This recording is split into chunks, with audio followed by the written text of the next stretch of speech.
My daughter laughed as she stole my $3 million savings at my retirement party, exclaiming, "I'm going to buy a villa in Hawaii with this money." Her husband said mockingly, "You're gonna die soon anyway." I smiled back, knowing they had just fallen into my trap.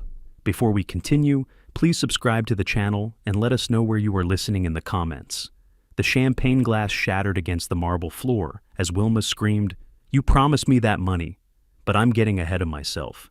Let me start from earlier that evening, when I still believed my daughter might surprise me with genuine affection at my retirement party. 2 weeks before, Etta Ramirez from First National had called. "Ray, I shouldn't be telling you this, but your daughter's been asking questions about your accounts. Wanted to know about beneficiaries, balances." I'd thanked Etta and started preparing. 40 years at Boeing taught me that documentation beats confrontation every time. The afternoon of my party, I adjusted the hidden cameras I'd installed in the living room corners. Small things, no bigger than buttons. My phone's recording app worked perfectly. I tested it 3 times. At 65, I wasn't the confused old man my daughter apparently thought I was. Wilma and Larry arrived at 6, carrying a briefcase that seemed heavier than it should be. My daughter wore a designer dress that cost more than most people's mortgage payments. Her smile never reached her eyes anymore. Hadn't for years, really. Larry, my son-in-law, kept checking his phone, muttering about business calls. He positioned himself near my study door like a bouncer at an exclusive club. "Dad, you look wonderful."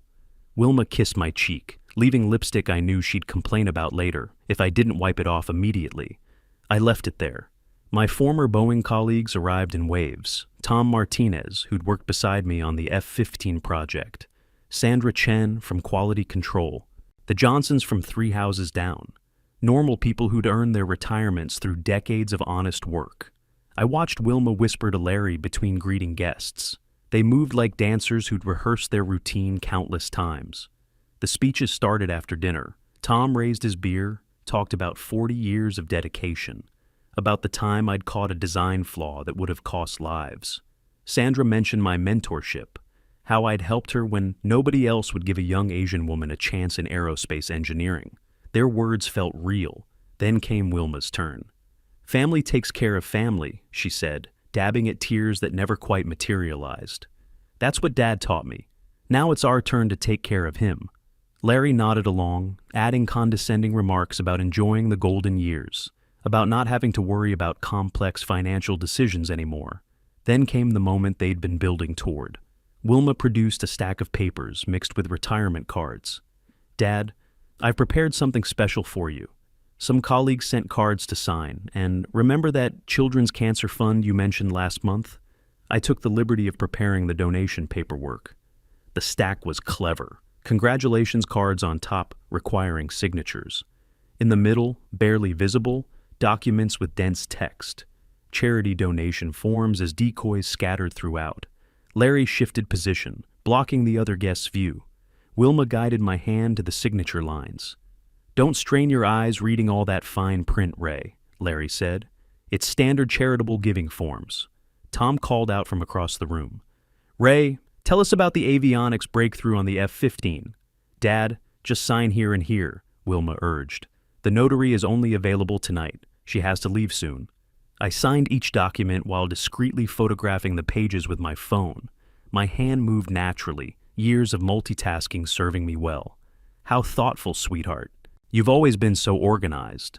The notary, a nervous woman who avoided eye contact, stamped and signed where Wilma pointed. She left immediately after, clutching an envelope Wilma handed her. By 10, the last guests had gone. Wilma was on her phone in the bathroom. I heard muffled celebration, something about Hawaii.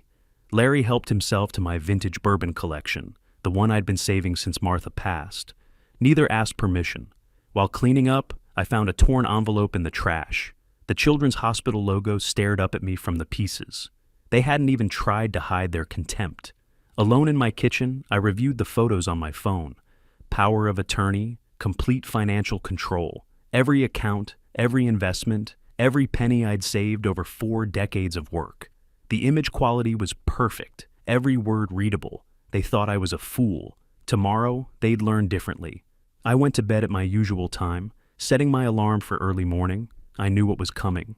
The morning sun hadn't yet reached my bedroom window when my phone buzzed with the bank notification I'd been expecting. $3 million. Transfer completed. Authorized by power of attorney.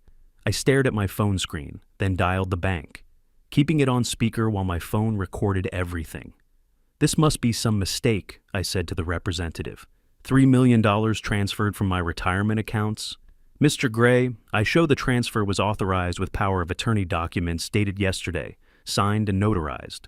"But that's impossible. That was for charity donations." "I'm sorry, Mr. Gray. The documents appear to be legal. You'll need to contact an attorney if you believe there's been fraud." I thanked her and hung up. Then I activated the living room and kitchen cameras, angles I'd tested dozens of times. The encrypted files went to Douglas Watson, my attorney for the past 20 years. My hands remained steady despite the show I was about to perform. At 8:30, Larry's Escalade rumbled into my driveway. They hadn't wasted time. They used their key to enter. I'd never changed the locks, knowing this day would come eventually. Wilma entered triumphant, actually carrying empty boxes. "To help Dad downsize," she announced to Larry, as if I wasn't standing right there. Larry went straight to my office, not even pretending to greet me first. "Wilma, thank God you're here." I let my voice crack. "Something terrible has happened." She arranged her face into an expression of concern that would have been convincing if I hadn't seen her real face so many times before. "What's wrong, Dad?" "My retirement savings. They're gone. The bank says someone transferred everything." Larry called from the office. "Maybe you forgot where you put them, old man. Seniors misplace things all the time." Wilma's transformation was instant. The mask didn't just slip, she threw it aside. Her laugh was sharp, bitter, triumphant. "Did you take my money?" I asked, letting my voice tremble. "Take?" She laughed harder. "You gave it to me, Dad. Signed and notarized. Don't you remember? Yesterday at your party? That was for charity, for sick children." Larry emerged from my office carrying my watch collection, the Omega Martha had given me for our 25th anniversary among them. "Charity begins at home, Ray." $3 million, Wilma said, savoring each word. "Finally, I can buy that beach house in Hawaii I've always deserved, the one you never would help me buy when Mom was alive." "You were never much of a father," she continued, opening Martha's jewelry box. "Always at work, always with your precious airplanes. Consider this my inheritance, just a bit early." "Face it, old man," Larry added, unplugging my computer. "You're 65. What do you need money for? You'll be dead in a few years anyway." "This is how you treat your father?" I asked, making sure I was centered in the camera frame. "Social Security is enough for someone your age," Wilma said. "Besides, you love to talk about how your generation survived on so little. Now's your chance to prove it." They loaded their vehicles with 40 years of accumulated life. My tools, Martha's china. The photo albums, except for one picture of me alone at Boeing, probably left to maintain the illusion I still lived here normally. "Don't even think about calling the police," Larry warned. "We have your signature. Any court will see a confused elderly man who legally signed over power of attorney to his loving daughter." I sat heavily in my chair, shoulders shaking. "Please, Wilma, at least leave me something to live on." "We'll be back next week for the furniture worth selling," she said. "Try to act confused if anyone asks. Dementia, you know." "I'll remember everything," I said quietly. They laughed at that. "Sure you will, Dad." The moment their vehicles left my driveway, I called Douglas Watson. "Did you receive the files?" "Every word, Ray. Every document. This is textbook grand theft through elder abuse. The power of attorney was obtained through fraud. The notary will fold the moment she's questioned. Are you ready for what comes next?" "I've been ready since Etta called me 2 weeks ago." I downloaded the camera footage to 3 separate drives, one for Douglas, one for the police, one for backup. The image quality was pristine, every word audible, every cruel laugh, every theft documented. I looked around my emptied house. They'd taken things worth maybe $50,000 in their greed. They'd stolen $3 million through fraud. But what they'd really given me was everything I needed to destroy them legally. I poured myself coffee from the machine they'd deemed too old to steal and sat at my kitchen table. The real plan was just beginning. They wanted my money so badly they never stopped to wonder why I'd made it so easy. 40 years in aerospace taught me about redundancy, about backup systems, about documentation. They thought they were stealing from a weak old man. Tomorrow, they'd start learning who Raymond Gray really was. An engineer who'd helped design fighter jets. A man who'd survived Jim Crow, corporate racism, and 40 years of office politics. A father who'd loved his daughter until she proved unworthy of that love. The morning was quiet. Peaceful, even. I had calls to make, papers to file, justice to serve. Wilma and Larry were probably celebrating right now, planning their Hawaii purchase, dividing my life's work. Let them celebrate. The trap had been set, baited, and sprung perfectly. Now came the fun part. Douglas Watson's office occupied the entire 47th floor of the J.P. Morgan Chase Tower. But I didn't care about the panoramic view of Houston that morning. My hands gripped two bankers' boxes filled with evidence as I navigated the early traffic on Interstate 45. The sunrise painted the city skyline orange and purple, but my mind calculated each legal move like engineering blueprints.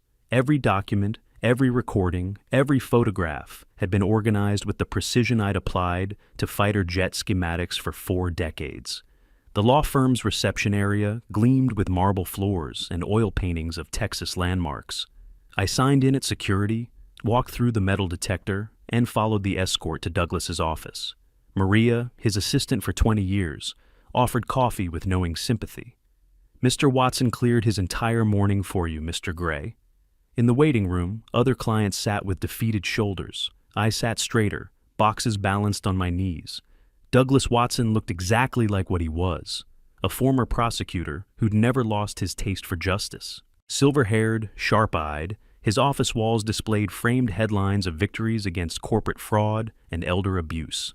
I laid out my evidence methodically, hidden camera footage on 3 separate USB drives, audio recordings from my phone, time-stamped and verified, screenshots of every bank transaction, the original charity documents Wilma had tried to destroy, retrieved from my trash and carefully preserved, email printouts from Etta, showing Wilma's suspicious inquiries weeks before the theft. "Ray, in 30 years of practice, I've never seen such comprehensive preparation," Douglas said, reviewing the footage of Wilma and Larry's confession. "You knew they would rob you?" "I had a month to prepare. Etta Ramirez, who worked with my late wife at the hospital. She's at Chase Bank now. She alerted me when Wilma started asking about my accounts, trying to get information about beneficiaries and balances." "You let them steal $3 million?" Douglas leaned back, studying me. "I didn't just let them, Douglas. I orchestrated it." His eyebrows rose as I revealed the deeper plan. 3 months ago, before Etta's warning, I'd felt something shifting in Wilma's behavior. Call it paternal instinct or engineering paranoia, but I'd established the Emily Gray Memorial Trust, named for my wife. The purpose was specific: funding experimental immunotherapy treatment for 3 children with rare cancers at MD Anderson. I'd already met with the families, seen the children's medical files, watched their parents' desperate hope when I promised the funds would be available. The documents I spread across Douglas's desk told the complete story. Trust formation papers filed with the state, correspondence from MD Anderson's chief oncologist about the selected patients, photos of 3 children: Maria, age 7, with neuroblastoma; James, age 9, fighting leukemia's return; Aaliyah, age 5, with a brain tumor. A Houston Chronicle article from 2 weeks ago. Retired Boeing engineer pledges millions for children's cancer care. They stole money meant for dying children? Douglas's voice dropped to a whisper. Every penny. I made sure the trust documents were public record, posted about it on the Boeing Retirees Forum, told neighbors at the community meeting. This transforms everything, Ray. This isn't just theft anymore. This is wire fraud across state lines, elder abuse with aggravating factors, and theft from a charitable trust. In Texas, with federal charges added, he loosened his tie, poured himself water. We're looking at 20 years minimum, maybe life. The conference room door opened at 8:15. Etta Ramirez entered, dignified despite her visible anger, carrying a worn leather folder. She'd worked at Chase for 35 years, knew my Emily since high school. They'd been nurses together before Etta moved to banking. "Emily made me promise to watch over you," she said, opening her folder. "That girl trying to steal from her father and sick babies. She visited the bank 6 times in February, always asking questions about power of attorney, about account access procedures. She tried to add herself as beneficiary without your knowledge. When that failed, she started befriending younger staff members, taking them to lunch, fishing for information. Her sworn affidavit detailed everything. February 3rd, Wilma asking about Texas power of attorney rules. February 10th, security footage showing Wilma photographing bank documents when staff were distracted. February 28th, Wilma filing a false complaint trying to get Etta fired for discrimination. "You risked your job warning me," I said. "She tried to have me fired anyway. Now she'll learn about Texas justice." Etta's eyes blazed. "Mr. Watson, I'll testify anywhere, anytime. I have recordings of her trying to bribe me for account information."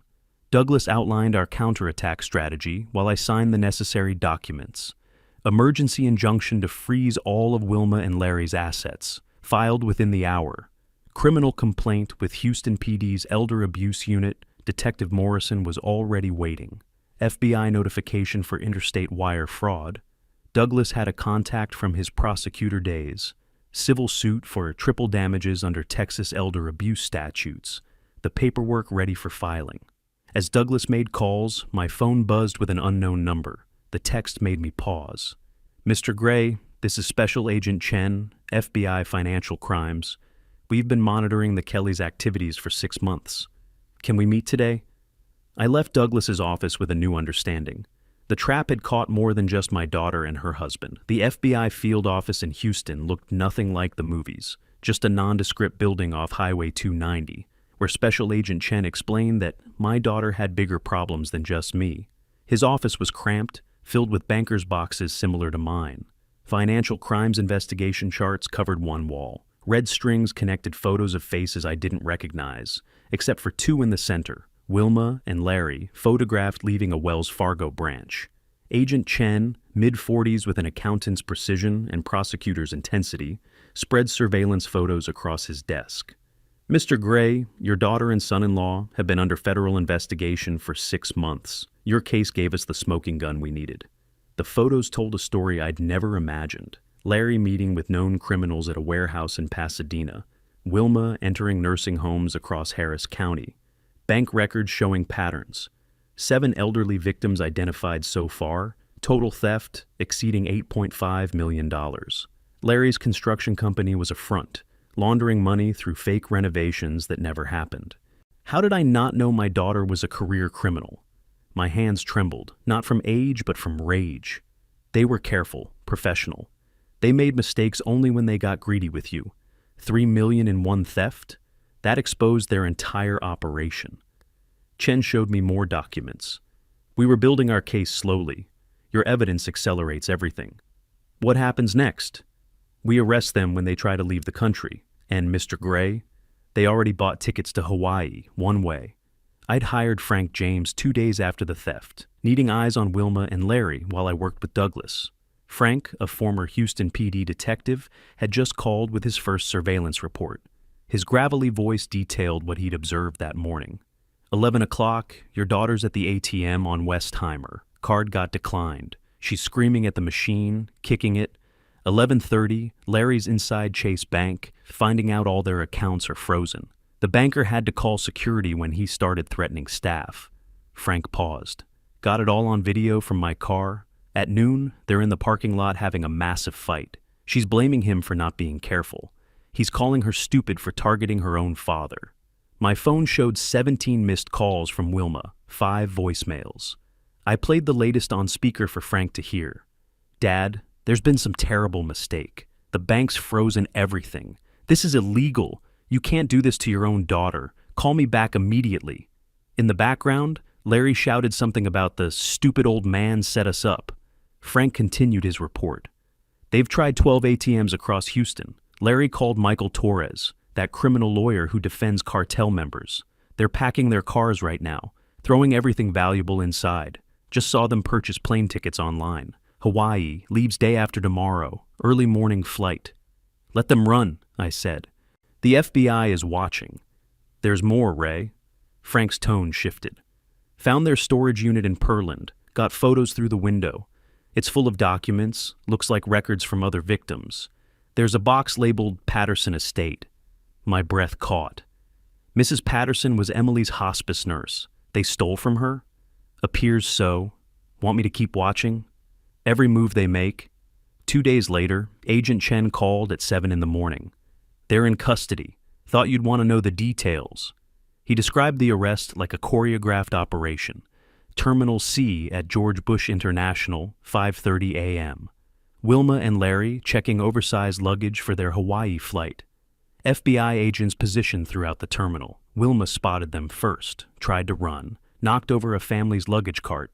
Larry abandoned her instantly, sprinting for the exit, shoving elderly travelers aside. Both were tackled hard, handcuffed, while hundreds of passengers filmed with their phones. The local news crews were tipped off, Chen added. Channel 2, 11, 13, and 26 all got the footage. Your daughter screaming about you being senile, Larry demanding his lawyer. It'll be on every evening news program. The evidence seized at arrest was damning. $50,000 in cash split between their luggage. False IDs with different names, but their photos. USB drives containing spreadsheets of victims, amounts stolen, fake charity names used. Wilma's laptop showed she'd been doing this for 3 years.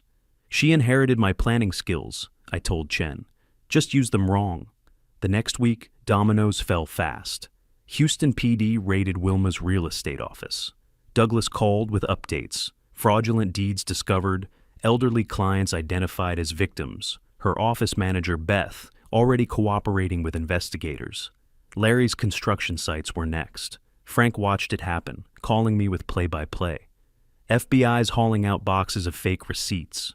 Workers are telling agents Larry never paid employment taxes. They're seizing his equipment, says it was all purchased with stolen funds. Etta called me Thursday afternoon. Ray, you won't believe this. Larry offered me $100,000 to recant my testimony. I recorded the entire conversation. Another felony charge added to Larry's growing list. The media explosion was inevitable. Houston Chronicle's front page, daughter steals, dying children's cancer fund. Local TV interviewed MD Anderson staff about the 3 children whose treatments were delayed.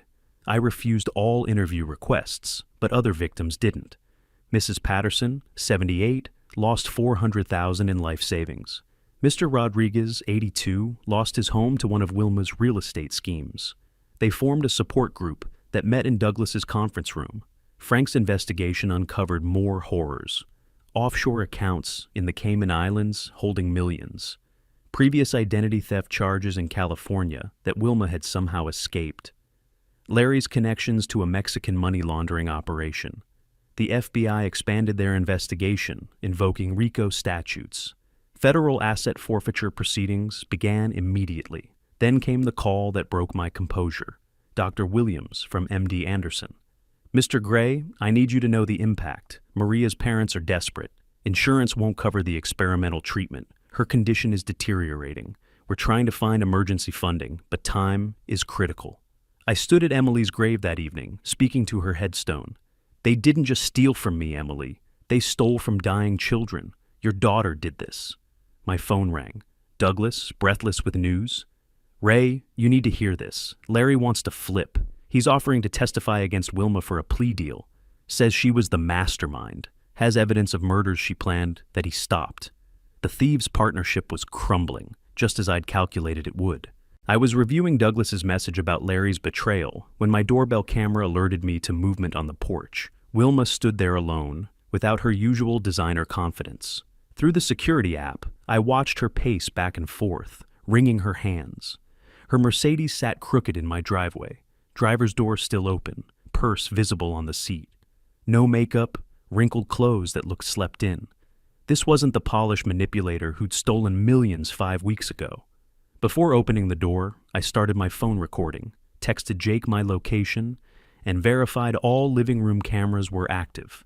The panic button Douglas insisted I carry went into my pocket. Neighbors across the street were tending their garden, witnesses if needed. Dad, please, we need to talk. Her voice cracked on the last word. My lawyer advised against this, Wilma. Just 5 minutes, please, I'm still your daughter. Against my better judgment, I led her to the living room, positioning myself between her and the exit, while keeping her centered in the camera's view. Let her incriminate herself further. Every word she spoke would be evidence. She dropped to her knees in a practiced motion, tears appearing instantly. Water without the redness of genuine crying. Remember when I was little? You taught me to ride that blue bike with the white streamers. You ran beside me for hours. Her designer purse, worth at least $5,000, contradicted her performance of desperation.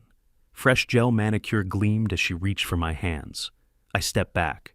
Her phone buzzed with texts, the screen visible from where I stood. Larry's name, message preview, reading "stick to plan." "Mom would never forgive you for destroying your only daughter," she continued, ignoring the phone.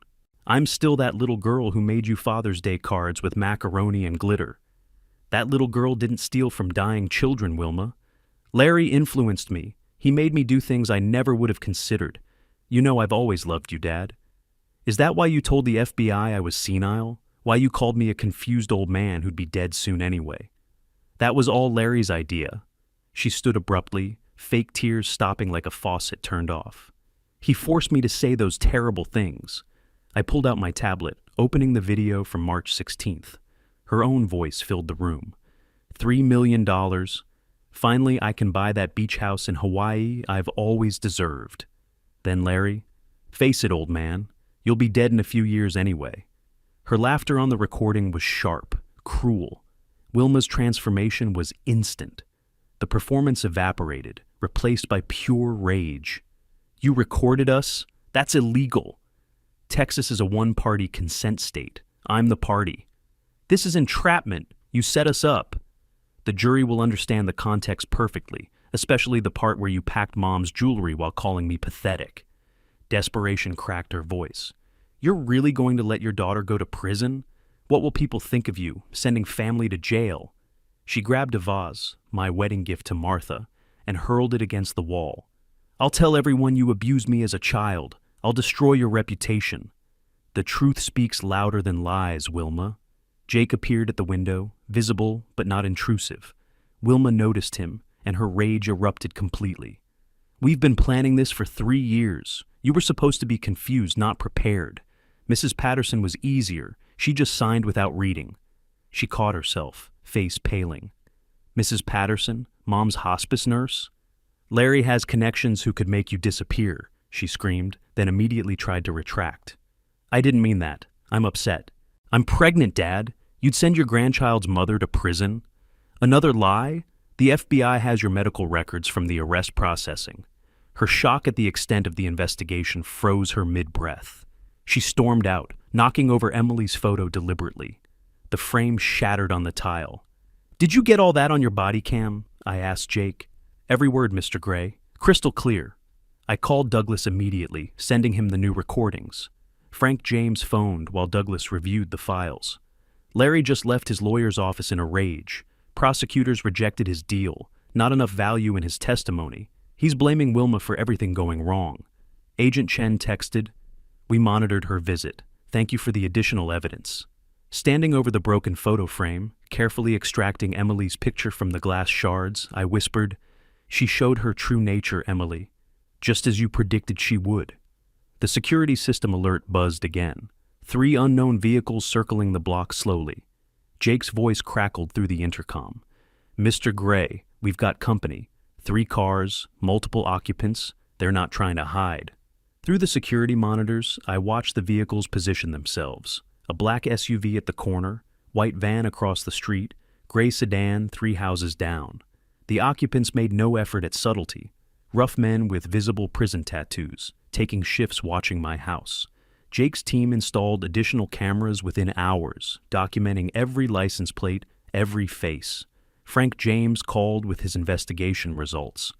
The van's registered to a shell company that traces back to Larry's construction business. The SUV was reported stolen last week in Pasadena. The sedan belongs to Tony Martinez, Larry's foreman. These aren't random criminals, Ray. I adapted immediately, varying my routines, never leaving alone, installing panic buttons in every room. Officer Martinez from HPD, no relation to Tony, explained the limitations. "We can't arrest them for sitting in vehicles on a public street, but we're documenting everything and increasing patrols."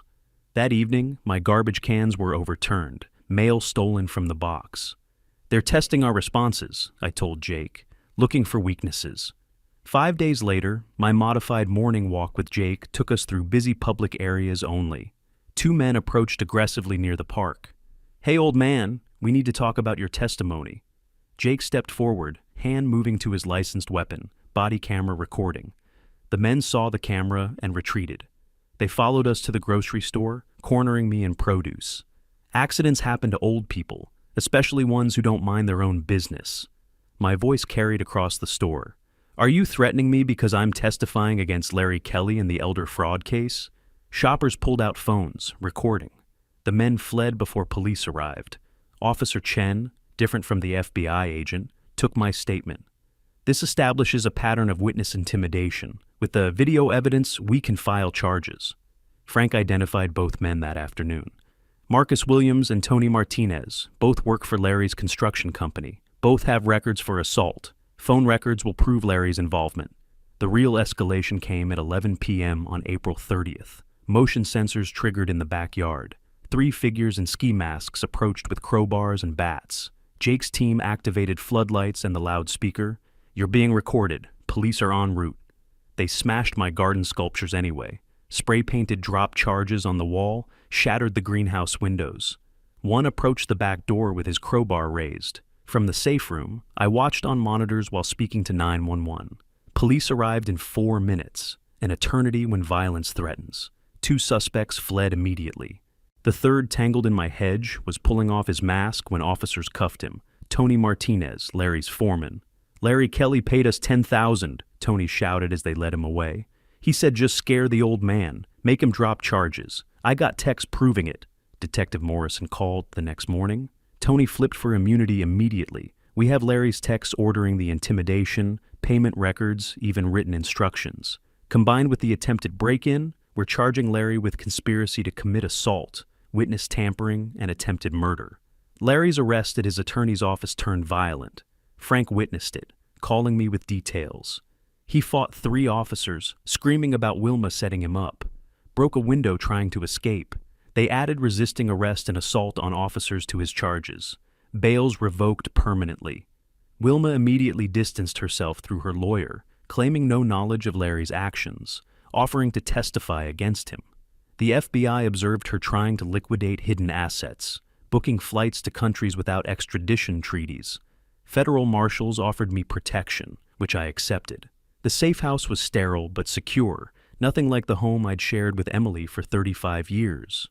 Media coverage exploded. Construction owner attempts, murder for hire against elderly father-in-law, and millionaire's daughter orchestrates massive elder fraud ring. During a strategy meeting at Douglas's office, federal prosecutors joined our team. RICO charges were being prepared. Asset forfeiture expanded to include properties in 3 states. Both Larry and Wilma were racing to provide evidence against each other. Larry's recorded jail calls blame everything on Wilma, Douglas explained, claims she masterminded it all, that he was just muscle. Meanwhile, Wilma's emails show she was planning to flee the country and let Larry take the fall. "They're destroying each other," I observed, just as I predicted they would when pressure mounted. Frank's final report was comprehensive. 12 elderly victims identified, combined theft exceeding $20 million, money laundering through offshore accounts in 4 countries. Mrs. Patterson had lost her life savings. Mr. Rodriguez lost his home, all because my daughter and her husband saw vulnerability as opportunity. "The trial starts in 2 weeks, Douglas said. "Are you ready to face them in court?" "I've been ready since March 15th. That evening, I stood at Emily's grave with fresh flowers. "They chose their path, Emily. They could have had love, family, honest lives. Instead, they chose greed and cruelty. The children at MD Anderson will get their treatment. The court will restore the stolen funds. Justice is coming." The cemetery was peaceful, birds singing in the Texas heat. Soon I'd sit in a courtroom and watch my only child face the consequences of her choices. The Harris County Courthouse loomed before me like a fortress of justice, its limestone facade reflecting the morning sun as I climbed the steps for the first day of testimony. 3 months of preparation had led to this moment. Inside courtroom 314, the stage was set for the reckoning I'd orchestrated since discovering Etta's warning in February. Judge Martha Harrison commanded the elevated bench, her reputation for harsh sentences against elder abusers preceding her. Assistant District Attorney Sarah Chen organized files at the prosecution table with 2 assistants. At separate defense tables sat my daughter and her husband, Wilma in a borrowed conservative suit trying to appear respectable, Larry in an orange jumpsuit after his bail revocation. They refused to acknowledge each other, their partnership shattered by mutual betrayal. The gallery filled with media, victims, and curious citizens. Empty seats marked where families should have been, supporting the accused. Instead, strangers would witness their downfall. Wilma stared at me with naked hatred. Larry kept his eyes on his shackled hands. "All rise for the Honorable Judge Harrison," the bailiff announced. As we stood, I noticed the judge already studying the defendants with evident disgust. Sarah Chen called me as the first witness. "Mr. Gray, please describe the events of March 15th. My testimony was methodical, engineering precision applied to truth-telling. I presented the retirement party documents, explained how hidden text contained power of attorney papers among charity forms. The jury leaned forward as I played the recordings. Wilma's cruel laughter about her Hawaii villa dreams, Larry's prediction of my imminent death. These funds were designated for pediatric cancer treatment, I said, showing photos of Maria, James, and Aaliyah, the 3 children whose treatments were delayed. My daughter stole from dying children. One juror wiped tears. Several others glared at the defendants. Richard Stone, Wilma's attorney, attempted cross-examination. "Mr. Gray, isn't it true you're suffering from dementia? I scored 30 out of 30 on the cognitive assessment yesterday. Would you like to see the 3 separate neurological evaluations confirming my mental acuity? You entrapped my client. I documented a crime in progress. There's a significant difference." Judge Harrison leaned forward during the recordings, taking extensive notes. When the photos of the sick children appeared, her jaw tightened visibly. The next morning, Etta Ramirez commanded the courtroom with dignified fury. She held Emily's photograph while testifying, drawing strength from my late wife's image. "Wilma visited the bank 6 times in February," Etta stated clearly. "She asked how to access Ray's accounts without his knowledge. She tried to bribe me with $5,000. When I refused, she said her father was wasting family money on strangers instead of blood." The evidence mounted: bank security footage, Etta's contemporaneous notes, email threats from Wilma attempting to get Etta fired. "Emily made me promise to protect Ray." Etta's voice cracked slightly. When I mentioned her mother's wishes, Wilma laughed. She said, "Mom's dead, her opinions don't matter anymore." Several jurors looked disgusted. 2 shook their heads. Michael Torres's cross-examination backfired spectacularly. "You violated bank confidentiality. I reported suspected elder abuse as required by Texas law. You're biased against my clients." Etta's response was surgical. "I'm biased against thieves who steal from elderly parents, yes."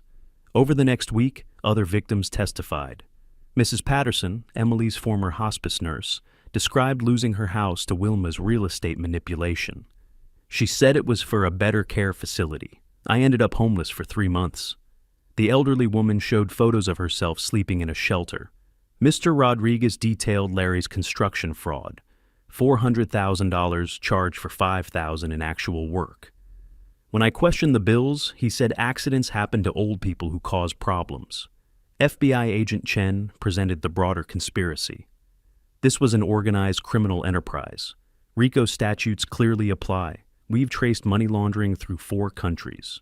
By May 25th, the pattern was undeniable. 7 elderly victims, identical manipulation tactics, over 20 million stolen. Media coverage intensified daily. I declined all interviews, letting the evidence speak. Then came Dr. Amanda Foster from MD Anderson. She carried medical files and updated photos of the 3 children I'd tried to help.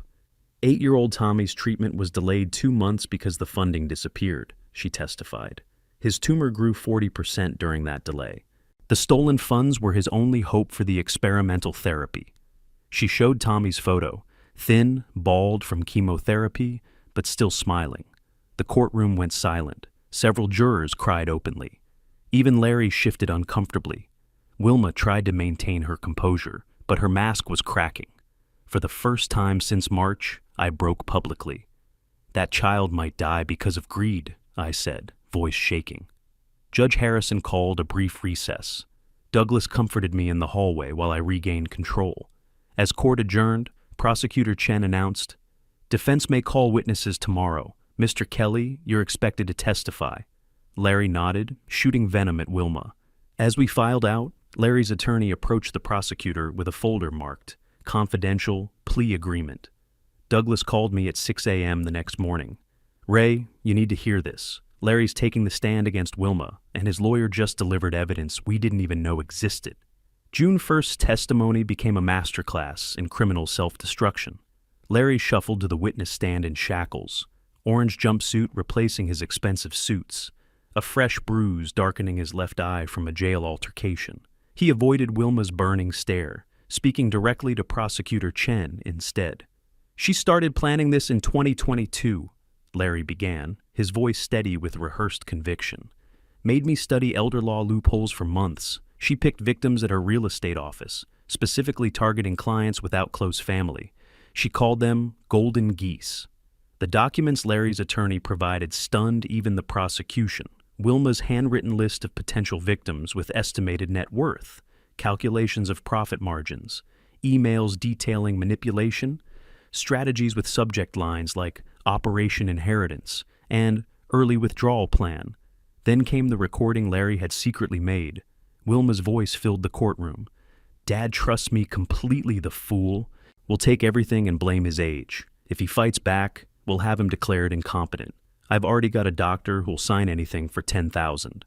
The jury's shocked faces told the story. 2 members covered their mouths. Wilma exploded from her seat. "Liar! You pathetic coward! This was all your idea."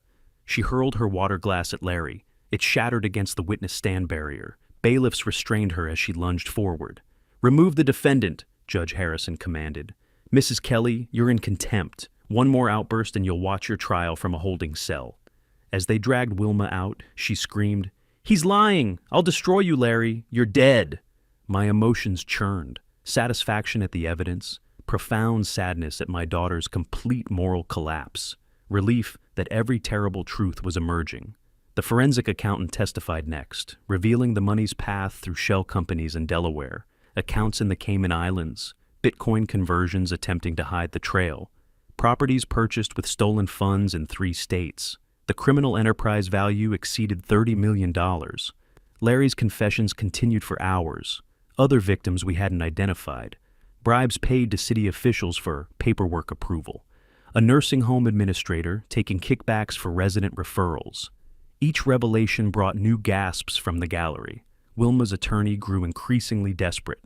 "I request a mistrial," Richard Stone pleaded. "On what grounds?" Judge Harrison's voice dripped skepticism. "My client cannot receive fair treatment with this prejudicial testimony." "Your client should have considered that before stealing from dying children." Motion denied. During breaks, I met with other victims. We formed an informal support group, sharing resources for recovery, planning how to distribute restitution fairly. Mrs. Patterson held my hand. "You saved us all, Ray. Without your courage, they'd still be stealing." June 5th brought breaking news. The courtroom TV showed footage. Wilma arrested at Bush International Airport with a fake passport, $200,000 cash in her luggage, heading to Vietnam, which has no extradition treaty with the United States. Douglas filled in details the news missed. She cut her ankle monitor with garden shears, used a car hidden at her cousin's house for weeks. The FBI tracked her through a phone she forgot to leave behind. Complete amateur hour. The arrest video was damning. Wilma in a blonde wig and sunglasses, fighting federal marshals, screaming about persecution while passengers filmed everything on their phones. The footage went viral within hours. Additional charges piled up. Flight from justice, bail jumping, false identification, obstruction of justice. Larry's lawyer immediately capitalized. "This proves Ms. Kelly's consciousness of guilt.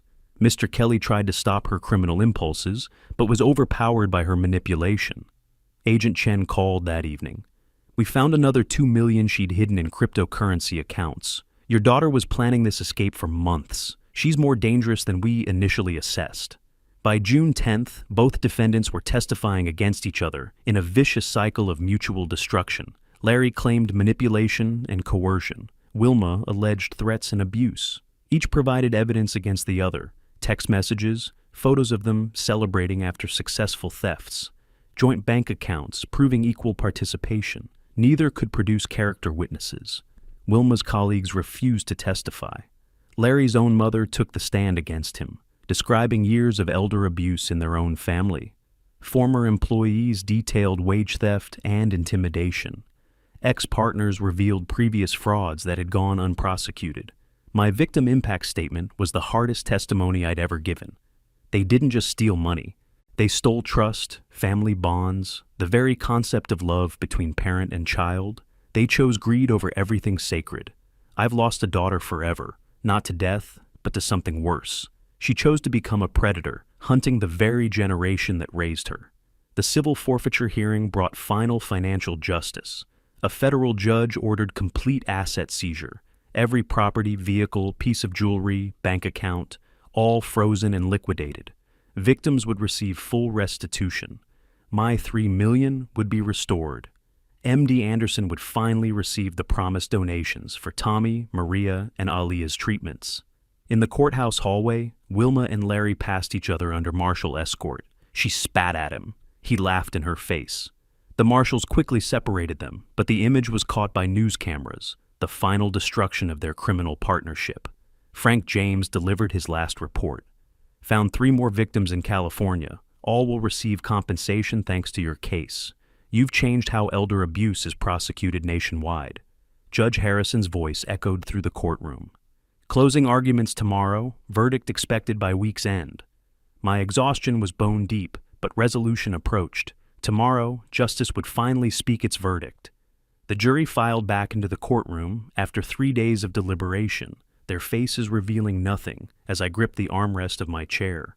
40 years of engineering discipline, barely containing my anticipation. 3 sleepless nights had passed since they'd begun their considerations. Douglas's reassurances felt hollow now. Other victims gathered behind me in silent solidarity. Mrs. Patterson clutching her purse, Mr. Rodriguez fingering his rosary discreetly. Courtroom 314 was packed to capacity, standing room only. National media cameras waited outside for the verdict that would set precedent for elder abuse prosecution nationwide. Wilma sat in a fresh orange uniform, her hands trembling visibly. Larry slumped in his chair, already defeated, staring at nothing. The prosecutors appeared confident, but tense. Defense attorneys shuffled papers, already planning appeals. Has the jury reached a verdict? Judge Harrison's voice cut through the silence. The foreman stood. We have, Your Honor. The paper passed from foreman to bailiff to judge seemed to move in slow motion. Judge Harrison's expression remained neutral as she read. The silence was absolute, suffocating. On count 1, conspiracy to commit elder abuse, guilty. The foreman's voice was clear, unwavering. Count 2, wire fraud, guilty. Count 3, theft from a charitable trust, guilty. By the 10th count, Wilma was sobbing. By the 20th, she'd collapsed forward. All 47 counts came back guilty. Larry never moved, occasionally nodding as if he'd expected nothing else. He glanced at Wilma once with pure contempt. Behind me, Mrs. Patterson wept with relief. Mr. Rodriguez crossed himself quietly. Reporters' fingers flew across phone screens. Judge Harrison called for order twice. "Dad, look at me, please!" Wilma's scream pierced the courtroom. I didn't turn around. Couldn't. The daughter I'd loved died on March 15th. This criminal just wore her face. 2 weeks later, we reconvened for sentencing. Victim impact statements had been collected, recommendations prepared. The media coverage had intensified rather than diminished. I'd written and rewritten my final statement dozens of times. Judge Harrison didn't mince words. This case represents betrayal at its most heinous, theft from dying children, abuse of parental trust. The defendants have shown no genuine remorse, only regret at being caught. Wilma Kelly, you are hereby sentenced to 15 years in federal prison with no possibility of early release for 5 years. You are permanently barred from any fiduciary position. Restitution is set at $10 million. Wilma's keening wail filled the courtroom. Larry Kelly, due to your cooperation with authorities, you are sentenced to 8 years in federal prison. Restitution is set at $5 million. Additional charges may still be filed. Dad, you destroyed my life, Wilma screamed as guards moved to restrain her. I'm your only child. Mom would be ashamed of you. I stood slowly, my voice steady. You destroyed your own life when you chose greed over family. Your mother would be heartbroken by what you became. That afternoon in Douglas's office, the financial resolution exceeded expectations. Properties sold at auction brought $8 million. Vehicles and jewelry added another $500,000. Hidden accounts recovered $4 million. Business assets liquidated for $3 million. Total recovery, $15.5 million. Every victim would be fully compensated with interest. My $3.2 million would be restored completely. The surplus would establish a victim compensation fund. I want it all to go to MD Anderson, I said immediately. Every penny for the children. Set up the Emily Gray Fund. Douglas began drafting papers while other victims blessed my decision. We took a group photo that would later become the face of elder abuse prevention nationwide. By evening, we'd established the Gray Foundation for Elder Protection. Initial funding came from the recovered assets. The board would include victims and advocates. Our mission, prevention through education and support for those already victimized. Local businesses immediately offered donations. Attorneys volunteered their time. Banks proposed partnerships for fraud detection training. Government grants became available. What started as revenge had transformed into prevention. This could help thousands, Douglas said, reviewing the incorporation papers. Your case changed everything, Ray. Justice became prevention. Emily would be proud. Tomorrow, 3 children would begin their cancer treatments. Tommy, Maria, and Aaliyah would have their chance at life. I'd written a letter to Wilma that I'd never send, explaining how her greed had nearly killed innocent children, but ultimately saved countless elderly from future predators. As I signed the foundation papers, my phone buzzed with a text from the Federal Detention Center. Wilma Kelly requests visitation.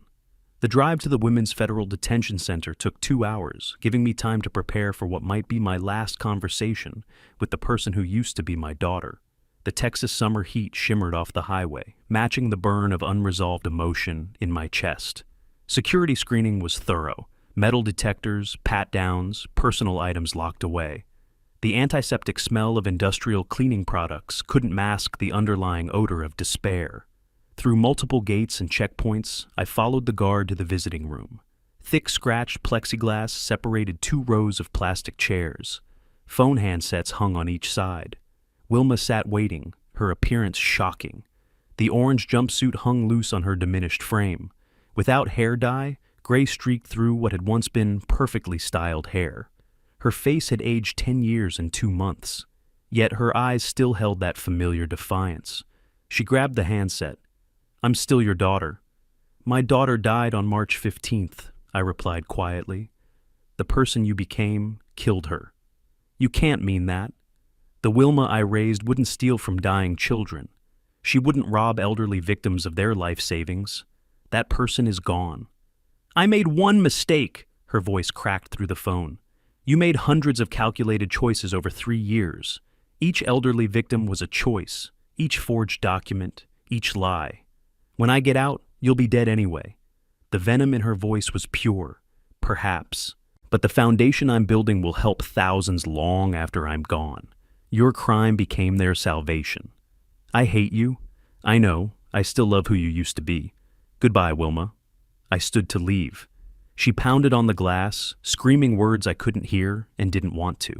The guard restrained her as I walked away. Some bridges once burned can never be rebuilt. 2 weeks later, MD Anderson Cancer Center unveiled the Emily Gray Pediatric Treatment Center. 200 people attended, including the 3 children whose lives had been saved by the restored funds. Media coverage focused on hope rather than crime for once. The new wing gleamed with bright colors and cheerful murals. Play areas were visible through windows. Advanced treatment rooms bore names of donors. Emily's portrait hung in the lobby, her smile welcoming sick children to a place of healing. Tommy, 8 years old, and responding beautifully to treatment, stood beside me during the dedication. Maria, 6, was officially in remission. James, 10, had started the experimental therapy that insurance wouldn't cover. All 3 were alive because justice had prevailed. My wife Emily died of cancer in this hospital, I told the gathered crowd. She spent her last days volunteering in the pediatric ward. She believed in choosing hope over despair, love over bitterness. These children represent that choice. From the darkness of betrayal, we choose the light of healing. Dr. Foster announced that the funds would treat hundreds of children over the coming years. Tommy hugged me. Maria gave me a crayon drawing of angels. James's mother couldn't stop crying. For the first time since March, I allowed my own tears to fall freely. The Gray Foundation for Elder Protection held its first workshop a week later.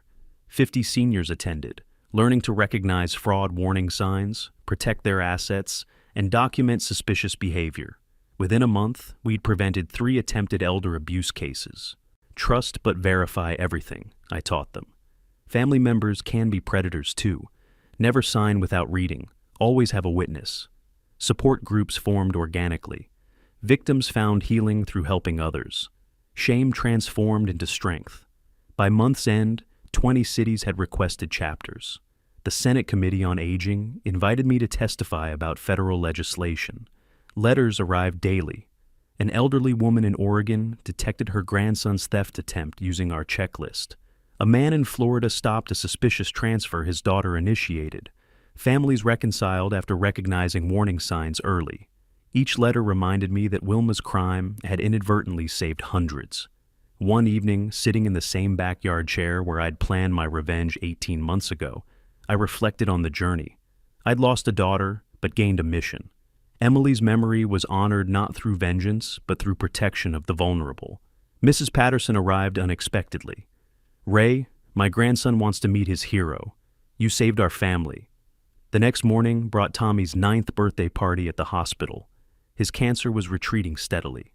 That afternoon, I testified before the Senate via video link about elder protection legislation that would bear Emily's name. That evening, I consulted with a new victim from California, walking them through the recovery process. The foundation had grown beyond imagination. Chapters in 12 cities, 3 million in donations, 200 volunteers, federal legislation advancing. Wilma served kitchen duty in federal prison.